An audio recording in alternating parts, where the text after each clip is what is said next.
back to another episode of Movement is a Lifestyle. I'm Ben Reuter, your host. Our guest today is somebody that I've known for, I guess, getting on 4 or 5 years. He was one of the first people I contacted for our podcast, FitLabPGH. And the story I like to tell about Larry is I talked to Larry for 25 minutes before I realized that he was agreeing to be on my podcast because he kept saying, I need to introduce you to this guy, I need to introduce you to that guy. Our guest today is Larry Gioia. We're going to talk about his passion project, or one of his passion projects, Side Out Pickleball. He also is the owner and operator of Dynamic Paddlers, which you have, if you have somebody that you know with special needs or not with special needs who wants individual flatwater kayaking instruction, Larry is your guy. I can speak highly of that. I've used him a couple of times to help train me, help train Lisa, my partner in this. And I think one of the great things that Larry does, and I don't think I've ever told you this before, Larry, but it almost sounded too good to be true when I met you because Larry's ethos is ABCD, always be connecting the dots. It's not who you know or what you can do, but who you know who can help somebody else. And when you hear that, your initial thought is, oh, that's some sort of a scam, or what's the end game? And really, every time I talk to Larry, I'm reminded that there are people who actually say what they mean and mean what they say. So we're here today with Larry Gioia to talk about pickleball. Larry, thanks for finally catching up with us. COVID delayed it a little bit. We were going to talk about paddling, but you developed new interests with Side Out Pickleball. Yeah, different kinds of paddles in this context, Ben, and a lot has evolved in the past couple of years. It's good to see you, and I'm glad to be, we're all here and we're healthy and talking about something that I think the world is talking about, which is this pickleball craze that's happening in the world, right? Yeah, it appears about every week or so. You'll see an article in one of the Pittsburgh papers. There was actually an article this morning where we're filming this in the New York Times, and I learned the terminology that if you close somebody out in pickleball and win the game 11-0, it's called a pickle. How fitting. But for people who don't know, I guess the first thing to start out with is, what is pickleball? And I know one of the questions when I first heard about it was, well, how does pickleball differ from platform tennis? So Why don't we start out with that? What's pickleball and how does it differ from platform tennis? We'll start with a little history lesson, at least to the extent that, as I know it anyways. So there's a little context. So I've been playing pickleball for almost 5 years now. Unlike many of the people who you hear most recently, they started playing pickleball through the pandemic, which clearly was a catalyst for the game. But the game has been around for, I guess this year's the 57th year of pickleball. It's crazy, but it's been around for that long. It started in Washington State, outside of Seattle. The history, as I've read it, or at least been told to me, and we'll share with our audience today, is it was a game that was truly formulated out of self-interest from a few families who were living in Bainbridge Island, Washington, so kind of a contained island where they didn't have much to do during the summer other than water sports and things. So they wanted some things to do.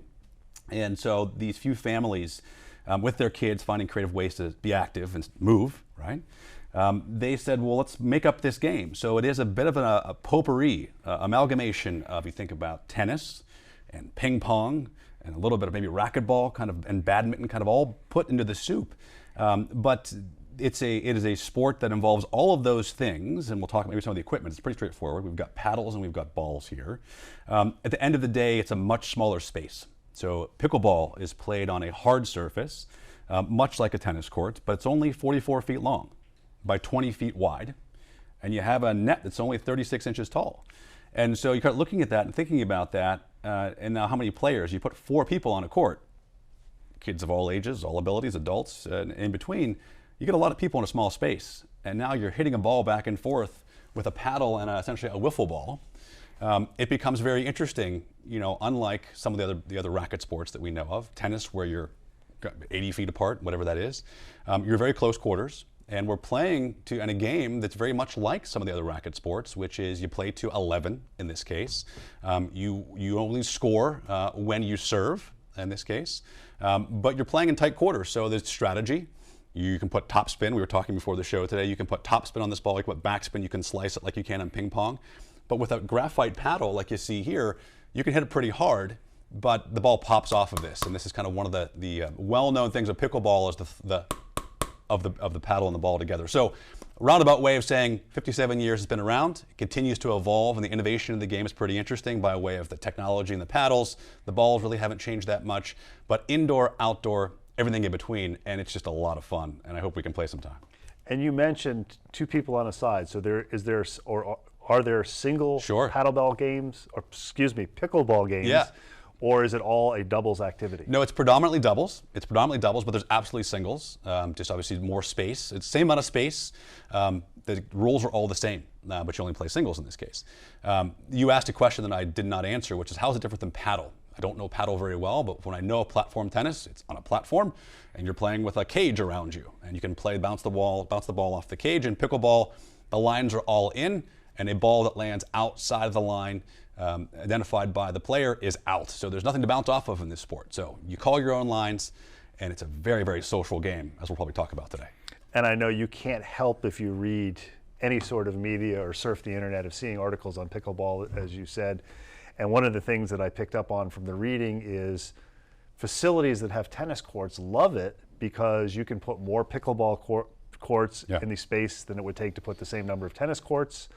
If you're talking generally playing doubles, games to 11, and I know I saw in the article I read this morning that just happened to pop up, that the way, for those people who have spent time in bars, if you've ever played pool in a bar, you put your quarter on the rail of the pool table, and my understanding in paddle tennis on the side, the way you do pickleball. Or pickleball, and I'm going to make mistakes like that. You put the paddle kind of at the end to show that you've got your next game up. You're next. It's interesting. I talk about the innovation in the game. There's so many things happening organically in the sport relative to like paddle systems and making paddle holders for like the systems for who plays next. Having played around the country, Ben, and it's here in Pittsburgh, it's wildly popular in terms of it's just such a social sport.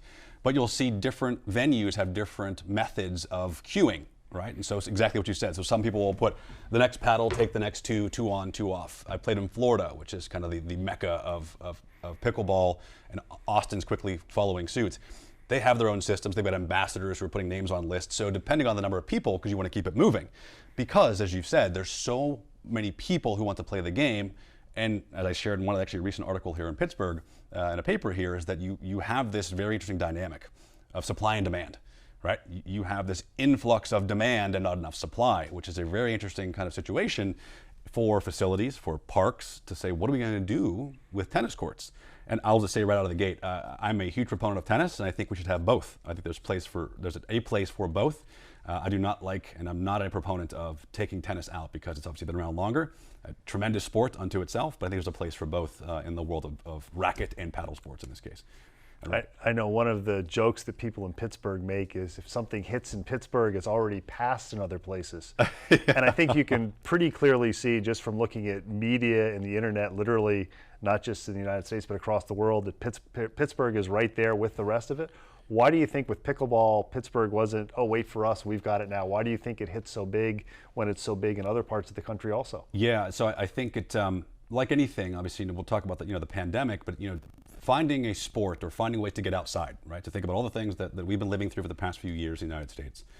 How can we be outside? How can we be active and move and remain socially distant? And this became a very natural sport to do that because yes, tennis is very much socially distant, but the piece that was missing and where pickleball really picks it up, Ben, is the social aspect. I've said it a few times now. So you kind of all the ingredients. It's social, it's outside, it's socially distant. And you have, especially here in Pittsburgh, we have amazing parks, we have amazing spaces, and frankly, spaces that were underutilized that are now becoming, what do I need? I need a concrete slab, or let's call it asphalt. You need some lines you can use, frankly, with duct tape for all intents and purposes, a wiffle ball, pickleball, and a paddle. It's very approachable from an economic perspective. You can pop up a pickleball court anywhere, and a net, right? And I know in Washington County in Mingo Creek Park, they put up 3 pickleball courts, I guess it was last fall. And they're used all the time. And now you go down in the mornings and literally a parking lot that was prior to that, 5 or 6 cars, there's a whole line. And people have set up their chairs and they set up their tents, and it's really changed the use of the park, I think. I mean, just as a user who's been going there for literally 20 years. And underutilized space. I think the other thing I'll say, Ben, that most people don't know, and many know, now that you play pickleball, for those who don't know, you have probably 100 or so paddle manufacturers, right? And we're talking about paddles here. Fun fact, so this paddle here is made by a company called Gamma. I'm not here representing Gamma by any means, but have you heard of this company? And for maybe your listeners haven't, they have been around, they're a family-owned business, been around, for almost 40 years, if I even do it justice, in the tennis industry. They're in Washington's Landing. They make these paddles in Pittsburgh. They hand wrap these paddles, and again, this is not a commercial for Gamma by any means, but you have one of the top paddle manufacturers and pickleball facilities here in our backyard. So you have the demand, you have the space, you have the interest from the community, and you have a tremendous company who's at the epicenter of pickleball and the movement right here in Pittsburgh. Like many things, it's just here people don't know about it. So another fun way to kind of catalyze what is now pickleball in the city of Pittsburgh. And I know you've touched a little bit on what it takes to put up a pickleball court. One of the things that people often talk about with new activities, and you and I have talked a little bit about this with kayaking, if you really get into kayaking, you can spend a lot of money on kayaks. Yeah. What's the cost if somebody gets excited? How much is a pickleball racket, or what's the range and prices of a pickleball racket? Yeah, so this is why it's also very approachable from an economic perspective. It doesn't take much, right? And so 57 years ago, these were made out of a piece of wood in a wood shop, right? In Bainbridge Island, now you can imagine the technology, right? So this happens to be a graphite. They've all got different innovations, right? Different brands. A paddle can cost anywhere from $30 up to $300 plus, right? And so you can appreciate in the past few years that many of these companies have been resetting the market on what it costs, but it's cheaper than golf. Not a knock on my golfing friends. But it's cheaper than golf. You don't have to have a set of anything. One paddle, a ball's $2 or $3, right? Indoors, outdoor balls, give or take. They last a long time. A portable net is anywhere from $60 to $200, depending on the style you get. So you're all in, if my math is correct, you're probably maybe $300 and you're in the game. And I know friends of mine who've played tennis, they usually have multiple rackets and they constantly break strings. Is a paddle pretty durable? So if somebody buys their husband or wife a paddle because they picked it up, is it something that 3 days from then, in most cases, they'll have to buy another one, or generally fairly long lasting? So 5 years, I've never, I play with different brands, but I've never had a paddle break on me. They're very durable, and frankly, I'll tell you, most of the manufacturers are very, I would say, open to and very making sure that the satisfaction is there, because pickleball players talk, and they want the best products in the market. So, very, I would say, durable. I've never had an issue where you're replacing these things all the time. I will say, the balls do crack. Many of my friends play throughout the winter here in Pittsburgh, which is crazy to me. The balls do crack. Every once in a while, I get a really hard slam, but it's $2. Come on. But by and large, it's very approachable in that regard, Ben. And how did you get involved in pickleball? Because I know just from following you on Twitter and knowing what your job was and the kayaking and being a father and a husband. I still have a job, by the way. Now you just added another thing in. What was it? Where were you first introduced to pickleball, and what made you say, yeah, this is really something that I want to do Pittsburgh pickleball with purpose? Yeah, so we'll get to kind of what I'm doing now with this project, but it goes back to I said from the beginning. So tennis, ping pong. I never played badminton, a little bit in high school and college a bit. A lot of racquetball is what I played with my father. And so he introduced me to racquetball at a very young age. So I loved that sport. The walls were fun. I actually played cross court. I was so little, Ben, I couldn't even play long ways. I had to play sideways. So I've been playing racket sports in a very young age, and thanks to my father for that. But I played tennis and a little bit here and there, and ping pong was a thing in college. At least it was for me. And then even pre-pandemic, I heard this thing called pickleball. I never played in high school, but many of my friends did. And they're like, pickleball, it's like all the thing. I'm like, I have no idea what you're talking about. It's a silly name. So I picked up a paddle and said, this is interesting. And I took to it very, I would say, casually, because it had the elements of ping pong, where I could kind of cut it and I could slice it and I could move people around the court. And it was a strategy, right? And it wasn't just whacking a ball, to each their own. So I really took to it that way, through my father is the short way of saying it. And it's really kind of leaned into it heavily socially in a big way. And now very excited about this new project, which is Side Out Pickleball, which is how do we bring more to the community, not just by way of resources, but thinking about those who are otherwise underserved, right? So here we are doing this in more gym classes. We're doing this in the inner city. We're doing this for people of all different abilities, because it truly is something you can start playing and scoring points in your first game, which is a lot of fun. I know one of the things, it just seems this week a couple of articles have popped up in national media on pickleball, and one of the things that it hit on is a gentleman who I believe was a tennis player and talked about how you could have people of diverse abilities. Mm-hmm. You could have somebody like you who's very experienced, who's played for, now we can say, years, and somebody else who maybe was moderately active but had never done it, and they can play in the same court.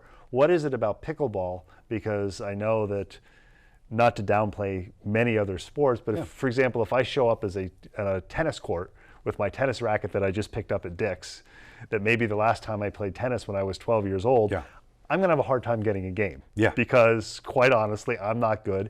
And it's not going to be fun for the competitive tennis player because I may have difficulty returning the ball. What is it about pickleball that lets people of various abilities play on the same court at the same time? Is it the fact that it's doubles, that it's smaller, that the racket's shorter, or yes, or it depends? Yeah, I think it's a yes to all of the things you just said.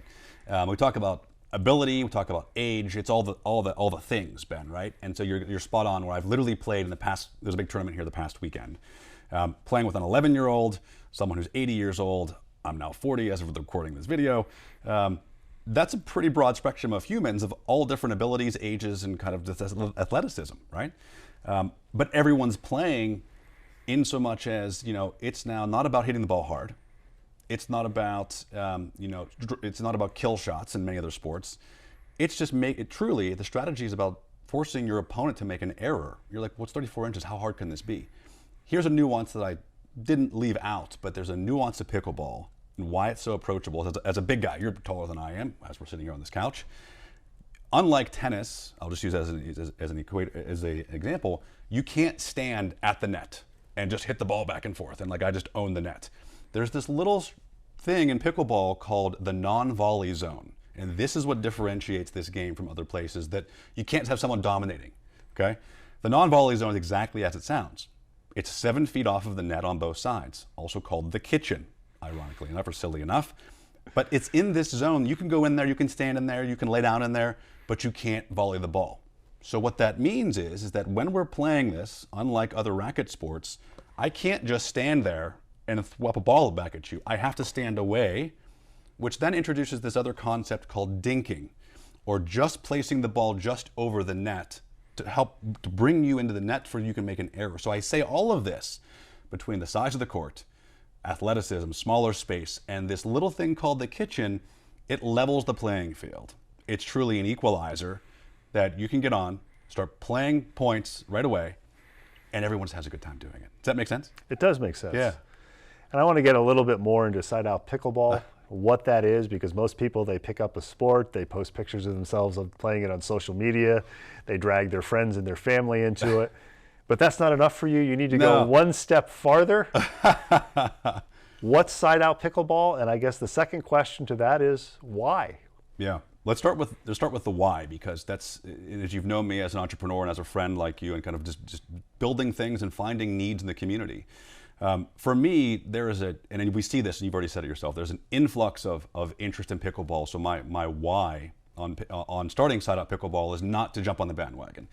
It's to essentially what I see as a gap in the community in need, which is to introduce more youth to pickleball, and specifically people of different abilities to the game, carrying off of the back of what I did with dynamic paddlers.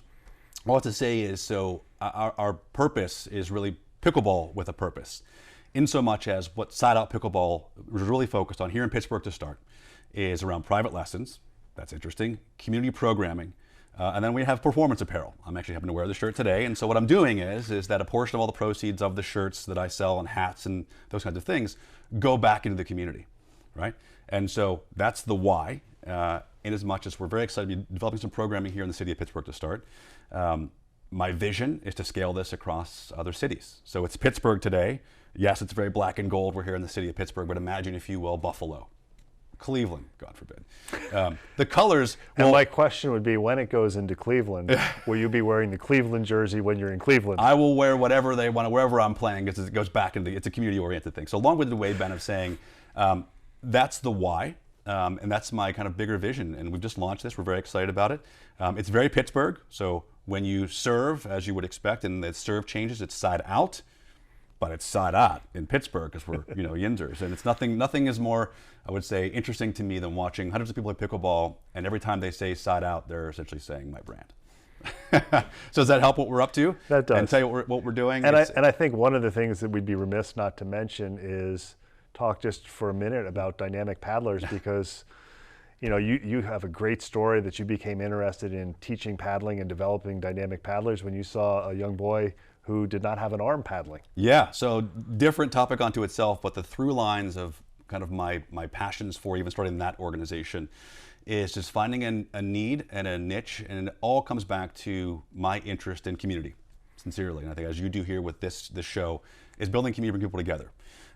And specifically around teaching. I think of myself as a lifelong learner myself. I love sharing the things that I know, or at least have become mildly successful with as an expert in my field, or becoming an expert in. And so this is another outlet for that. But Dynamic Paddlers is the same kind of concept, but for my other passion, which is kayaking and flat water paddling. So this is another extension of all the things, Ben. It just happens to be water, different kinds of paddle here. And I know you've got some neat tools that you've come up with, or people have shared with you, for getting people with disabilities out on the water. With pickleball, are there opportunities for people who have disabilities or people who use a wheelchair to get around, where maybe they thought, I can't play tennis because there isn't access to wheelchair tennis, or that? Is that something that's part of Side Out Pickleball? So it's one of the things we're thinking about. I think that the learnings from, obviously, taking someone out on the water is very different, especially from a physical adaptation perspective, right? If needed. We're in a very different environment. The nice thing about being on a hard surface, if someone happens to be using a wheelchair, it's use your wheelchair, right? We're using our wheelchair, but we're talking about the space. So that, quite frankly, from what I've come to learn, and I don't think there's gonna be much necessary by way of adaptation, as I've always shared with you and you've taught many of your listeners, is that how do you adapt your teaching style and your communication mechanism? So I definitely foresee us developing a curriculum and developing a different communication medium through which to talk about pickleball. It's pretty technical, but it's not that technical. We cover it in 15 minutes. So definitely more of the less of the physical adaptations and more of thinking about how do we teach this in such a way that it actually makes sense to someone. For example, there's a deaf pickleball community here in Pittsburgh.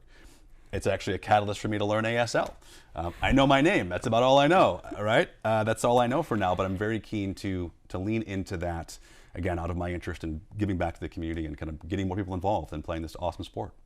What's been the response from people who, a lot of times if you've got somebody who's involved in doing activities with various groups and somebody else comes in who may be viewed as an outsider or doing something different, and let's face it, even now, pickleball is kind of an outsider activity when you think of sports for kids to do. You think tennis, golf, the ball, the larger ball sports. It's like, well, what's pickleball? That's old men and old women who play in Florida, and that really isn't the case. So that's definitely not the case. I was actually looking at some data before we had this conversation today. Interestingly enough, between 2019 and 2020, the sport grew 21%.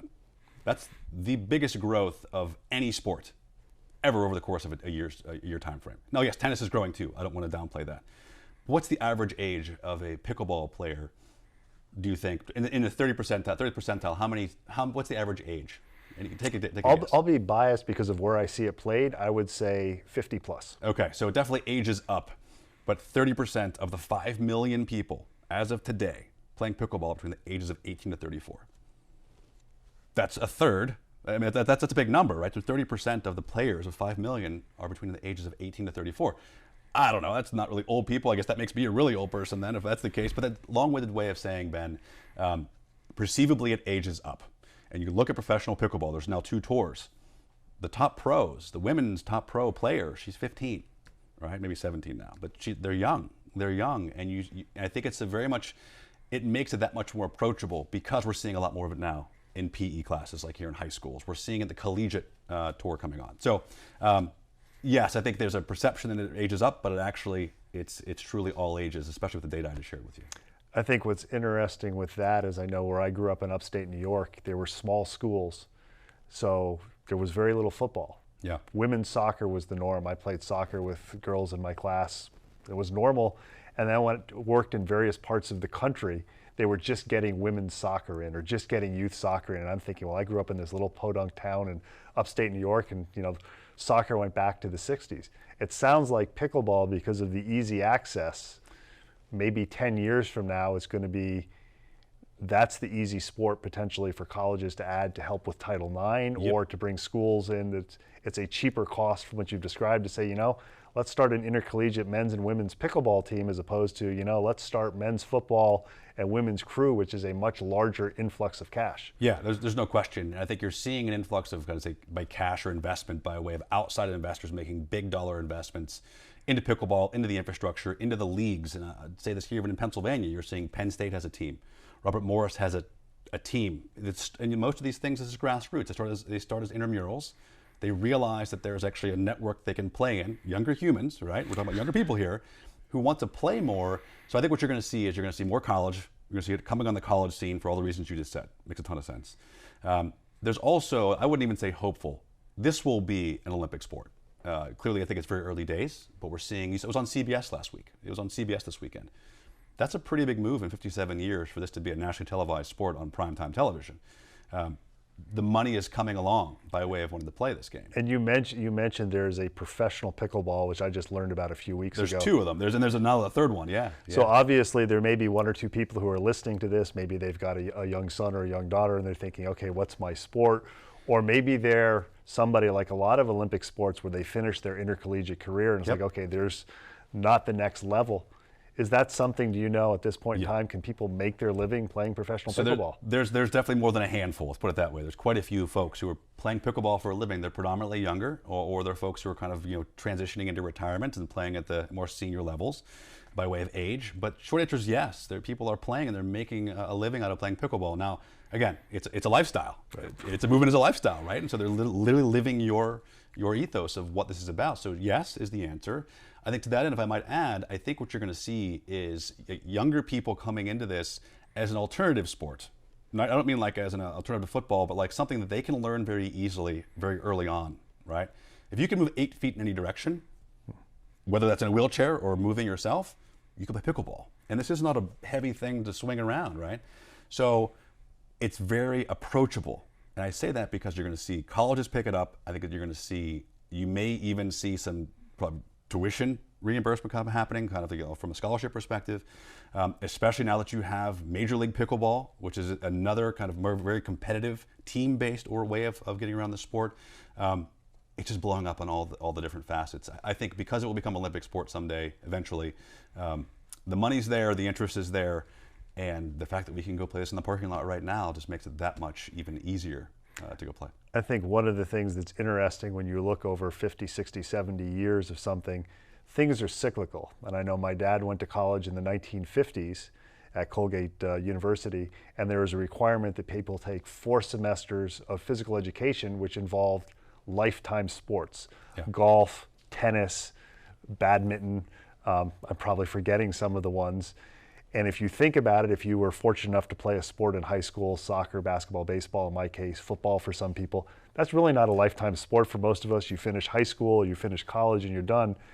And what you're describing when you think about how many people don't enjoy physical activity or exercising, you just described, you teach the kids when they're 4 or 5, or your children are a little bit younger than that. They can hold a racket and probably get dad in the teeth with the ball. My son's got me a few times already. He's 4. And now you set people up for a lifestyle of movement where it's not like, okay, I'm exercising, but you're moving, and you hit on something which I'm somebody, I love going out in the woods and not talking to people. Sure. But I understand that other people, that's their idea of horrors. It's like, I want to be around people. And what you're describing is an activity that literally people of all ages, as you said, can do. And it's the social aspect. And I know as people age, friends die off, family dies off, family moves away. Sure. That can be your second community or your first community as your initial first community leaves you for whatever reason. That's spot on. I guess I'll add one more thing to that, in the interest of time as well. I think one of the things that's often overlooked, especially when it comes to young people, that I'm so passionate about is the game of pickleball. And like anything, it's a sport, it's a game, it's competitive. But something that I think that so many young kids can learn from this sport is communication. This is not a team sport where there's 11 of us playing soccer together, or there's, we're playing football. That communication is really, really important. But in this, I have to talk to you. I have to tell you where I'm going to be on. So there's a communication aspect. There's a teamwork aspect. There's the winning mentality. There's the how do I take defeat kind of things, right? All the kind of, I would say, the secondary knock-on effects of just this little game of hitting this ball around, I think are exponential, especially when it comes to leadership, right? Something I'm very passionate about in my day job is how do we then transcend playing the game of pickleball into the game of life, into the game of work. All these things kind of come, they're all connected, and this is kind of, as we shared from the very, very beginning, I'm very, very interested in how these all things connect together. So it's more than pickleball for me. It's pickleball with the purpose that we can now help young people see the sport, see what it means in their day lives, have a healthy mind, have a healthy body, and be healthy in society.